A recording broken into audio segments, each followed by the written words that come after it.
¿Qué son los soplos cardíacos? Muchas veces has escuchado a varias personas o a un médico decir que los pacientes pueden tener un soplo cardíaco. Los soplos son condiciones que se presentan porque se ausculta en el corazón del paciente una alteración de los ruidos cardíacos en el que se podría identificar alteraciones estructurales importantes, como por ejemplo alteraciones valvulares, ya sea porque no cierran bien o porque no abren completamente. Esto puede ser una de las causas principales de soplo, sin embargo, hay otras causas que también hacen que se escuche un soplo cardíaco. Es un ruido repentino que se puede escuchar en el corazón de los pacientes que tienen alguna enfermedad cardíaca. Esto no solamente en relación con las válvulas, sino también con algunas otras enfermedades, como por ejemplo defectos en las paredes del corazón. Sin embargo, también se puede escuchar en algunas otras condiciones en las que no hay una enfermedad del corazón, pero que sí hay una enfermedad que puede ser manifiesta. Y esto se debe a la turbulencia que se genera con el flujo de sangre que pasa a través de las cavidades cardíacas. La principal recomendación en los pacientes que tienen soplo cardíaco es que se le haga una evaluación anatómica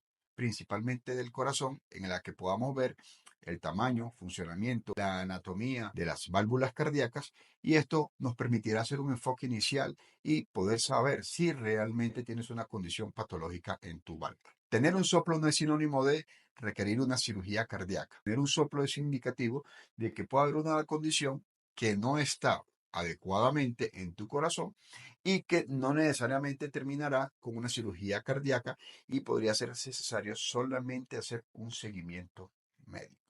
La recomendación principal es, en caso de que tengas un soplo, sospecha de que tengas un soplo o que te hayan escuchado un soplo, lo ideal sería acudir a una consulta con tu cardiólogo de confianza para que pueda confirmar que realmente lo tengas y explicarte qué se debe hacer después.